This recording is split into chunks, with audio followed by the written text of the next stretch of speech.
Merci de rester fidèle au programme d'ITV. C'est parti pour cette édition du soir. Les titres.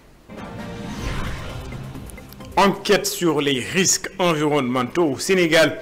L'ANSD met en évidence une vulnérabilité accrue des femmes, des enfants face au risque de catastrophe. La question doit faire l'objet d'une meilleure prise en charge. Journée mondiale de l'habitat, l'accent est mis sur la construction durable. Plaidoyer a été fait pour la mise en œuvre d'un habitat souverain, accessible et respectueux de l'environnement. Et puis polémique autour de la dette cachée, certains citoyens estiment ne pas comprendre la situation et demandent la clarification. Ils demandent donc aux autorités de faire toute la lumière sur cette affaire. En sport, nous allons donc nous rendre en Europe, c'est pour prendre la température de nos lions, tour d'Europe, donc des lions du Sénégal. Iliman Ndiaye qui a brillé malgré la défaite de Everton. Un autre Sénégalais également a brillé avec son club. Il s'agit de Nobel Mendy avec le Rayo Vallecano. Voilà pour les titres. Le développement, c'est dans une seconde.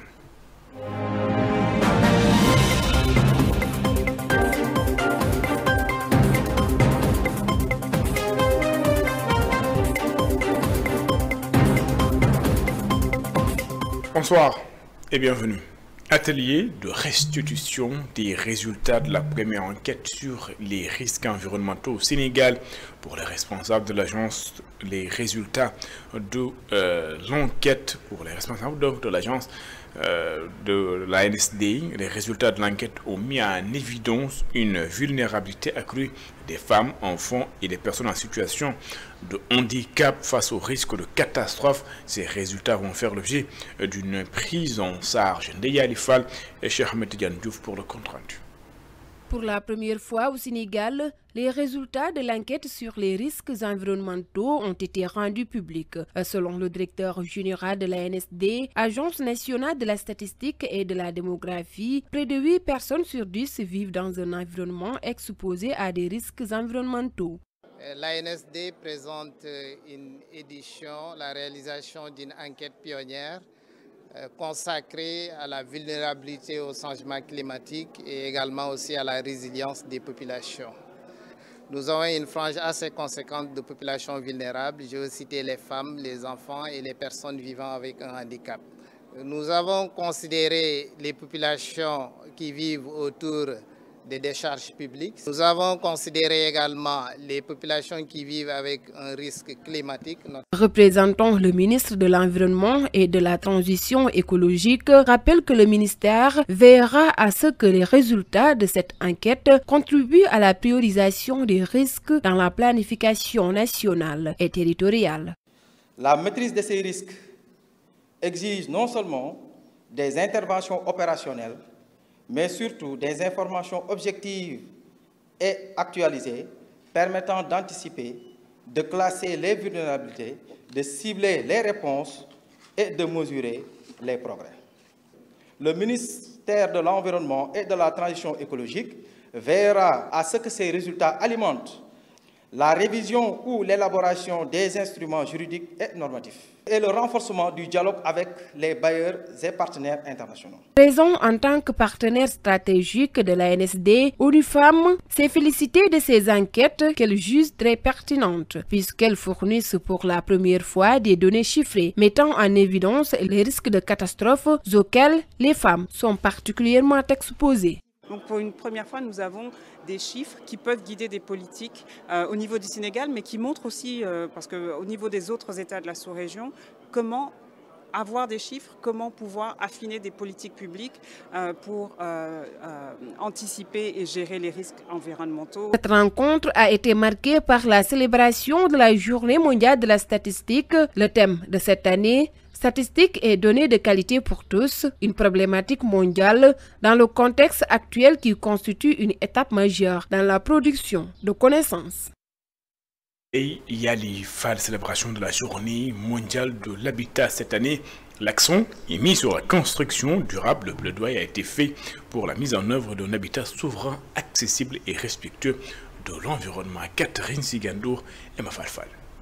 Sous le thème de la construction durable, cette journée mondiale de l'habitat a mis en lumière les défis persistants du secteur. Entre accès limité au logement, urbanisation rapide et nécessité de protéger l'environnement, les participants ont souligné l'urgence d'adopter des solutions concrètes pour un habitat à la fois souverain et accessible à tous. C'est avec une immense fierté, mais aussi une conscience aiguë des défis à relever, que je m'adresse à vous à l'occasion de cette journée mondiale de l'habitat consacrée cette année à la réponse à la crise urbaine liée au climat et au conflit. Une journée symbolique qui nous invite à réfléchir, à agir, mais surtout à oser transformer nos villes et nos manières de construire. Au Sénégal, le logement n'est pas seulement un enjeu social. C'est une question de dignité, de justice et de souveraineté. Selon le ministre de l'Urbanisme, des collectivités territoriales et de l'aménagement des territoires, le logement n'est pas un simple produit économique, mais un droit. Pendant trop longtemps, le logement a été considéré comme un simple produit économique. Nous disons aujourd'hui avec force, le logement est un droit, un devoir, un projet de civilisation. Le déficit structurel projeté à 10 ans à 500 000 logements symbolise une attente, celle de familles qui aspirent à un foyer sûr, à un environnement organisé, à un avenir ancré dans la stabilité. Moussa Balla Fofana précise que le programme national d'accès au logement constitue une priorité pour un Sénégal nouveau.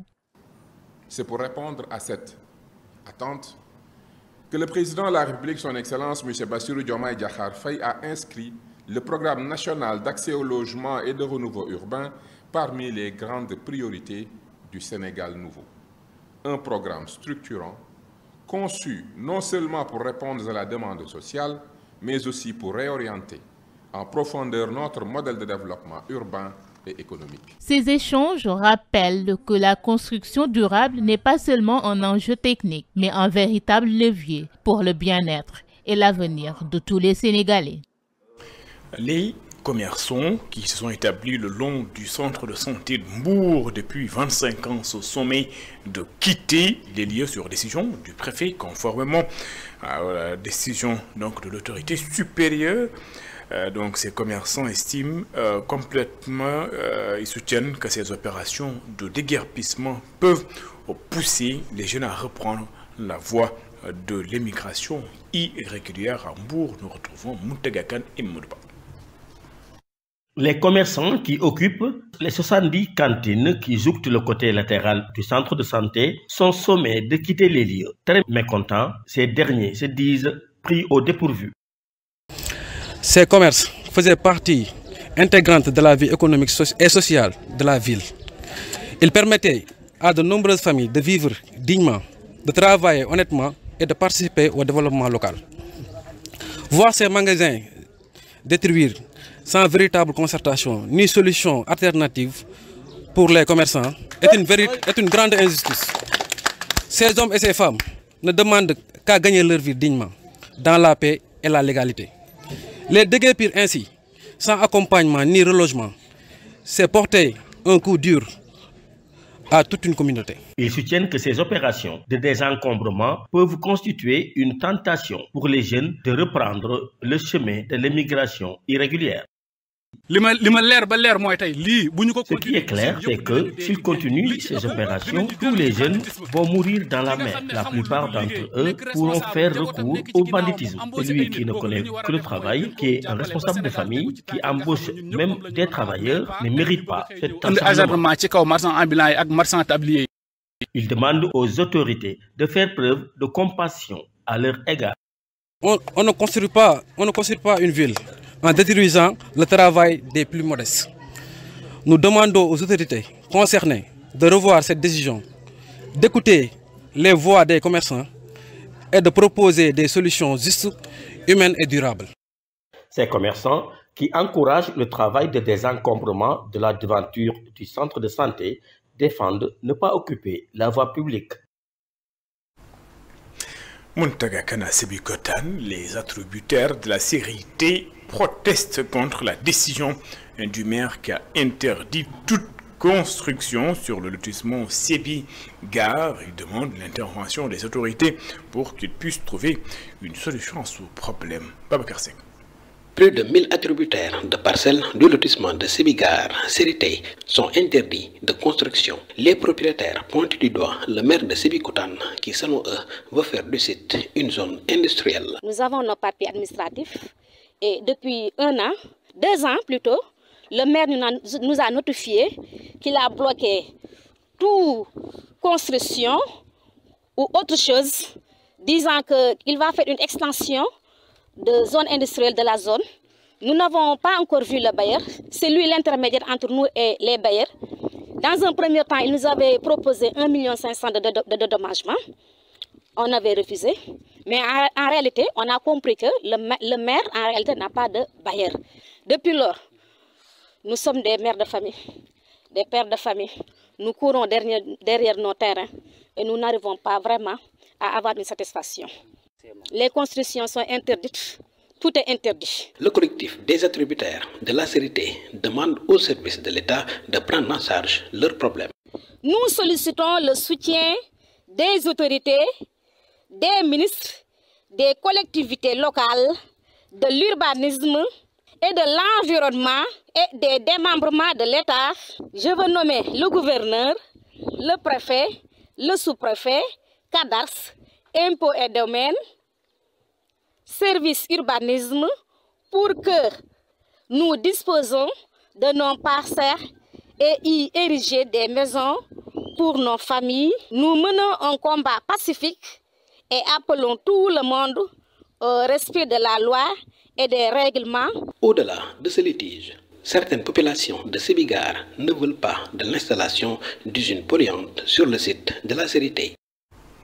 Babacar Seck, en réaction, le maire estime que le site n'est pas propice à la construction. Il invite les attributaires à revoir d'ailleurs le montant d'indemnisation, revoir le montant donc à la baisse afin qu'ils puissent trouver une solution définitive à ce problème. Aliou Pouy est maire de Sébikotane.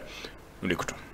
C'est un site qui est collé aux industries et le problème de cohabitation entre les industries et les habitants se posait déjà à Sébi-Gare avec les questions de pollution et de sécurité. Le terrain, c'est un sol argileux qui n'est pas propice à la construction. D'ailleurs, vous avez vu que toutes les constructions dans la zone sont en train de se fissurer. La solution, c'était de voir avec les industriels qui ont les moyens d'assainir le site, de reprendre le site et d'indemniser les attributaires de parcelles. Autrement, en tant que maire, je serai obligé de saisir les services compétents de l'État, à savoir les services du ministère de l'Urbanisme, les services du ministère de l'Environnement, parce qu'il y a une question environnementale avec la proximité des industries, et les services du ministère de l'Assainissement.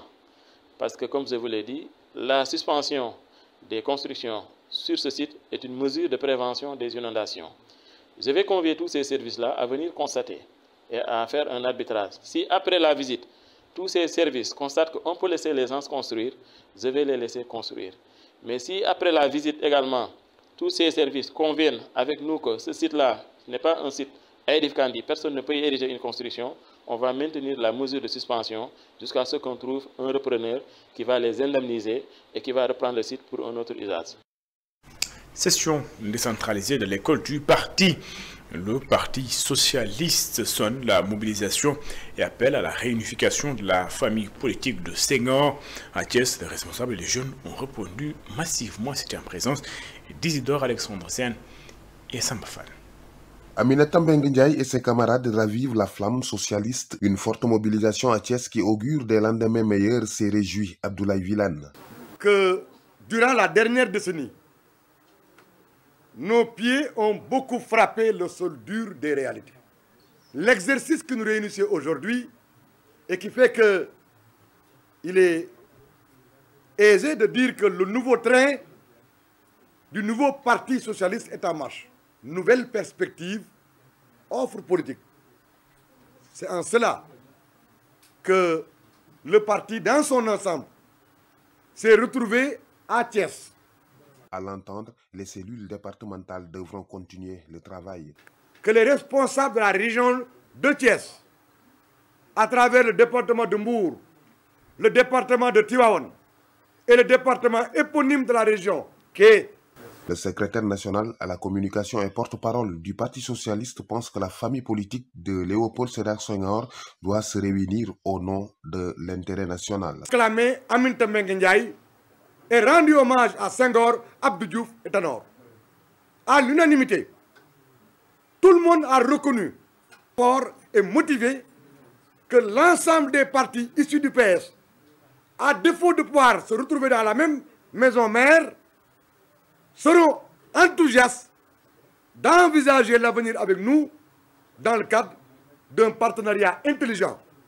D'ailleurs, le Parti socialiste, ce qui nous unit, vaut mieux que ce qui nous divise. Cette formation à l'école du parti intervient dans un contexte de forte mutation au plan politique, social et économique. Et pour Aminata Mbengue Ndiaye et ses camarades, les jeunes socialistes ne doivent pas rater le train du changement.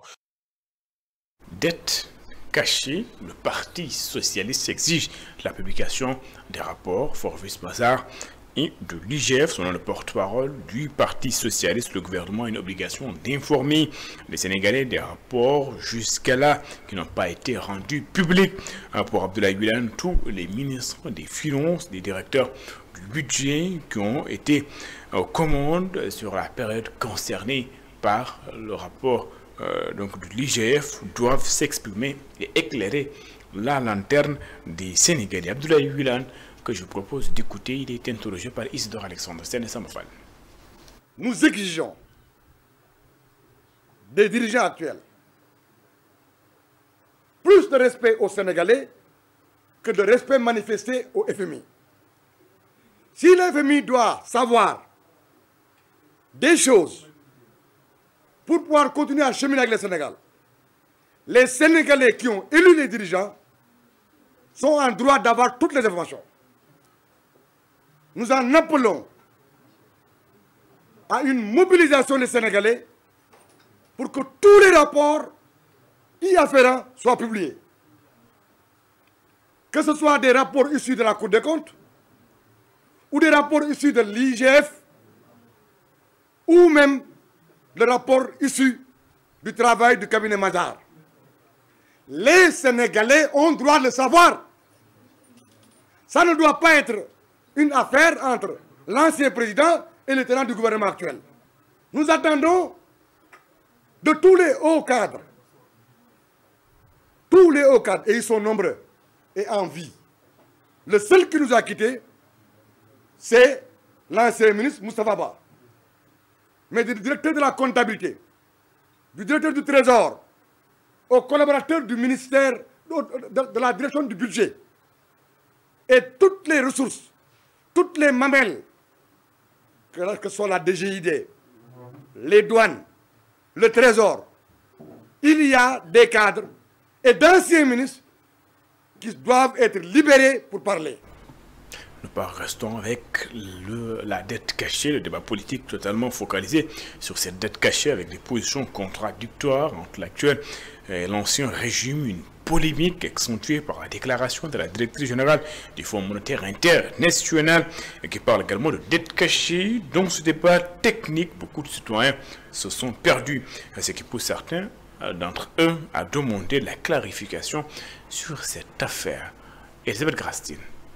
Cette personne du troisième âge affirme avec assurance qu'il existe une dette cachée au Sénégal, même si l'ancien régime le contredit. Je vais me fier donc en premier lieu de la déclaration du Premier ministre Ousmane Sonko qui avait dit qu'il y a une dette cachée.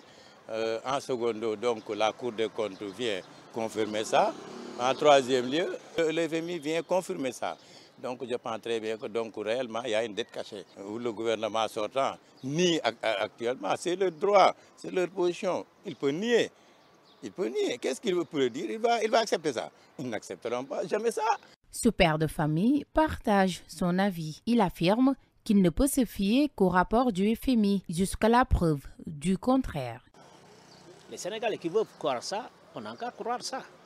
C'est ça le problème. moi, je suis sénégalais, mais je crois que, comme les autres Sénégalais, il y a des dettes cachées. C'est ça qu'ils nous ont dit, mais c'est ça qu'on va croire nous aussi.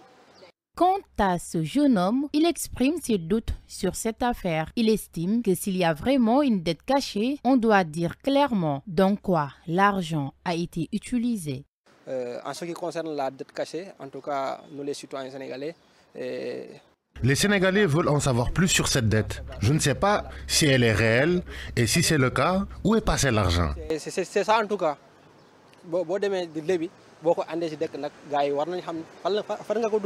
En tout cas, en quelque sorte, c'est ça. La polémique autour de la dette cachée aussi entre affirmations et contradictions. Certains Sénégalais clament son existence, tandis que d'autres réclament plus de transparence. Où est passé l'argent? S'interroge-t-il. Elisabeth Grastine, les sociaux-démocrates, eux, alertent sur les dérives possibles d'une agro-industrie favorisée au détriment de l'agriculture familiale. Selon eux, seule une stratégie intégrée liant production agricole locale et transformation industrielle inclusive peut garantir la souveraineté alimentaire du pays. Il plaide également pour un modèle agricole centré sur les petits producteurs. Voici Mahmoud Lamine Manga, secrétaire général du parti les libéraux démocrates du Sénégal, qui s'est exprimé depuis Ziguinchor sur le micro d'Assanva et de Daouda Sambou. Là, nous avons abordé de façon très sommaire le problème de la riziculture, et ce n'est que la partie visible de l'iceberg, parce que nous constatons depuis un moment un volontarisme de la part du gouvernement à promouvoir l'agro-industrie. Nous ne sommes pas contre l'agro-industrie, mais nous, les sociaux-démocrates du Sénégal, nous avons élaboré un autre modèle de développement. Nous pensons plutôt à une agriculture d'échelle à laquelle sera arrimée une industrie d'échelle pour éviter une extraversion appauvrissante de notre économie. Mais si on veut promouvoir l'agro-industrie, à long terme, ça va tuer l'agriculture familiale et ça va transformer nos vaillants paysans en de simples ouvriers. Donc nous alertons le gouvernement à plutôt mettre l'accent sur une agriculture d'échelle arrimée à une industrie d'échelle. Et pour mieux répondre également aux aspirations de nos populations et également prendre en compte les programmes de développement de façon efficiente, nous pensons que le gouvernement doit consolider les budgets de l'Institut sénégalais de recherche agricole, l'ISRA, mais également d'ouvrir des facultés d'études en développement dans nos universités. Parce que, autrement, nous continuerons à piloter nos programmes de développement à partir des schémas qui nous sont importés. Et par ailleurs, il y a un autre volet qui nous tient à cœur, nous les sociaux-démocrates du Sénégal, c'est le volet qui a trait à l'environnement, n'est-ce pas, qui est également une pierre angulaire de notre politique.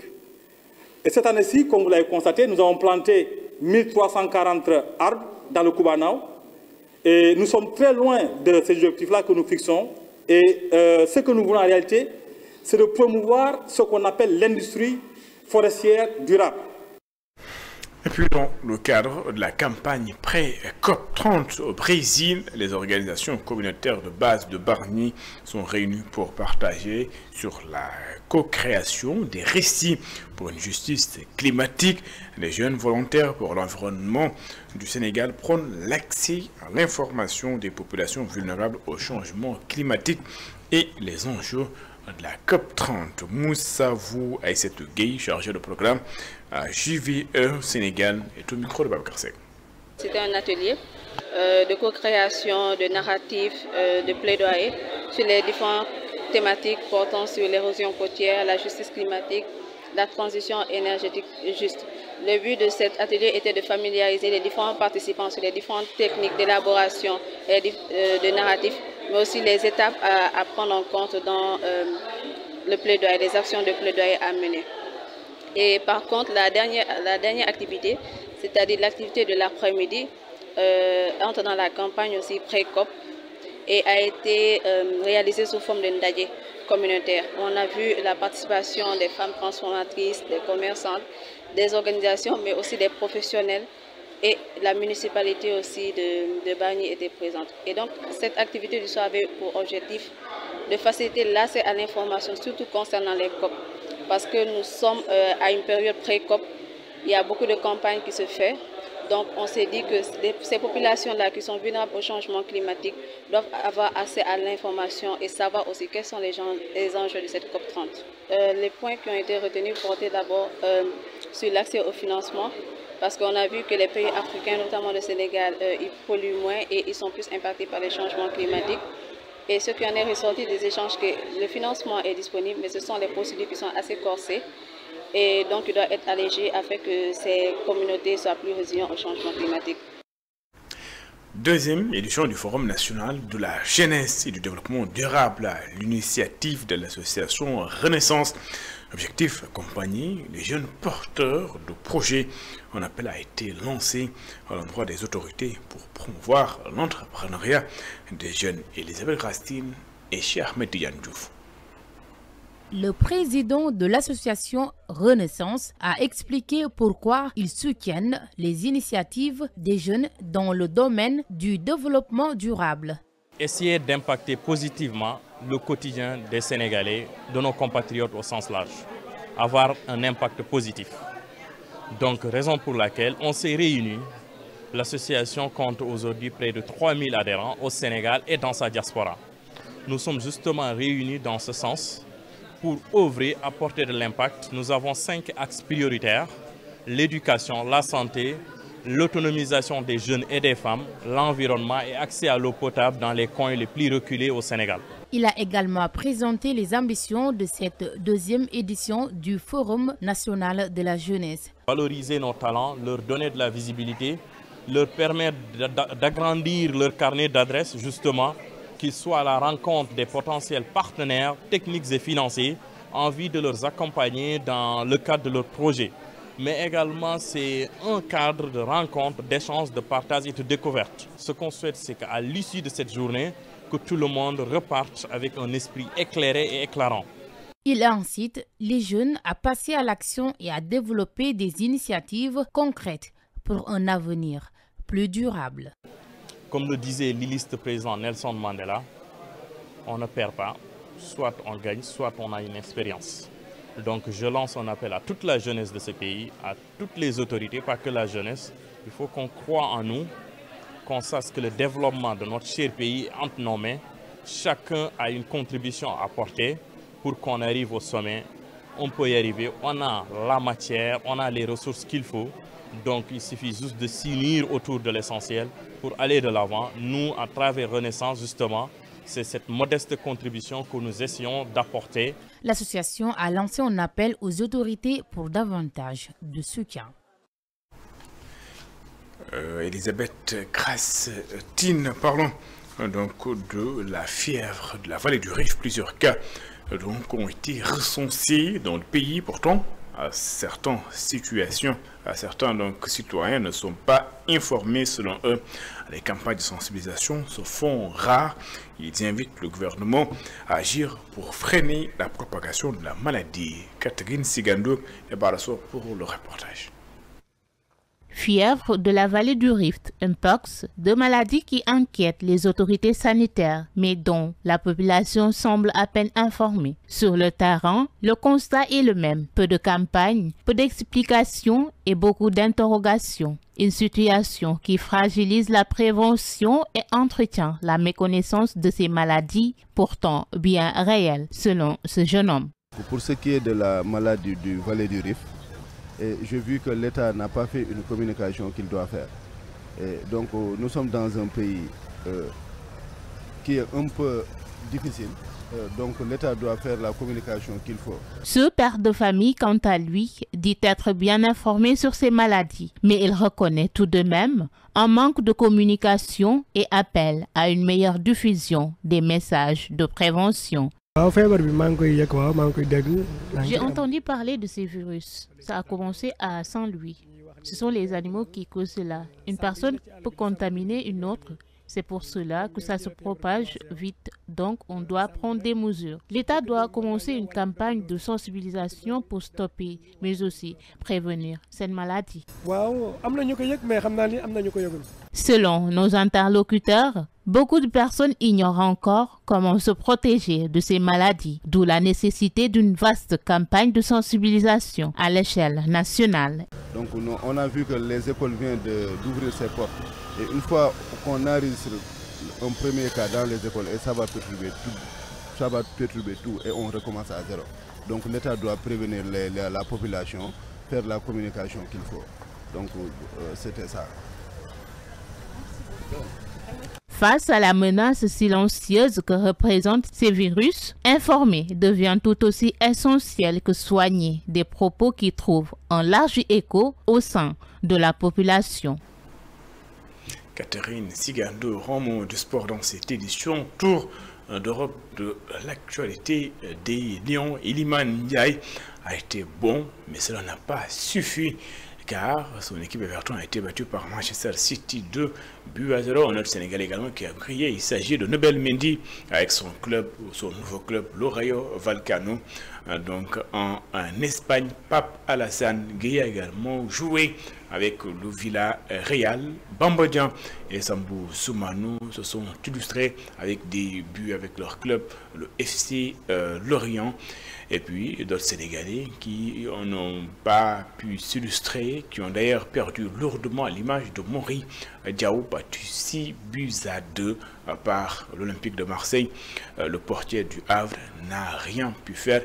Il n'avait que ses yeux pour constater les dégâts. Tour d'Europe de l'actualité des Lions, c'est l'affaire de Khadija Nadjouf.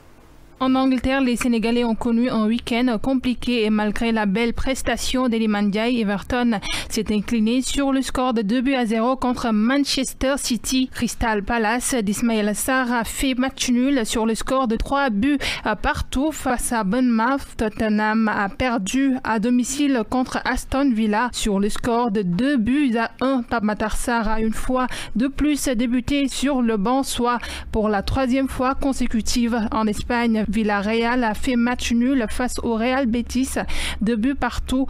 Pape Alassane Gueye a débuté sur le banc avant d'entrer en jeu à la 73e minute. Levante s'est incliné à domicile 3-0 face au Rayo Vallecano de Pathé Ciss et Nobel Mendy. Ce dernier a débuté la rencontre mais est sorti sur blessure à la 82e minute, tandis que Pathé Ciss est entré en jeu à la 75e minute. Direction l'Italie où Como a battu la Juventus de Turin sur le score de 2-0. De retour de blessure après une longue absence, Hassan Diao a figuré sur la feuille de match mais n'a pas encore disputé ses premières minutes en Ligue 1 française.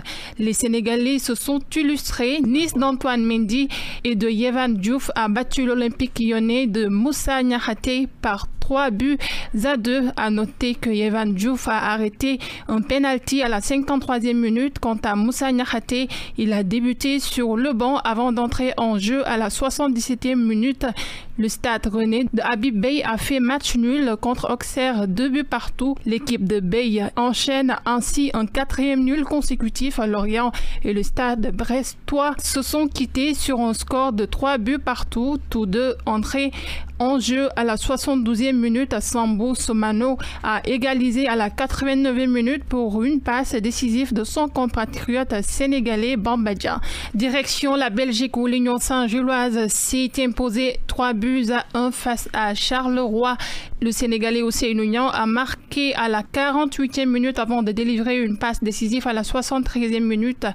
On termine du côté de l'Arabie Saoudite où Al Nasr a dominé Al Fatih sur le score de 5-1. L'international sénégalais Sadio Mané a délivré 2 passes décisives à la 13e et 60e minute de jeu.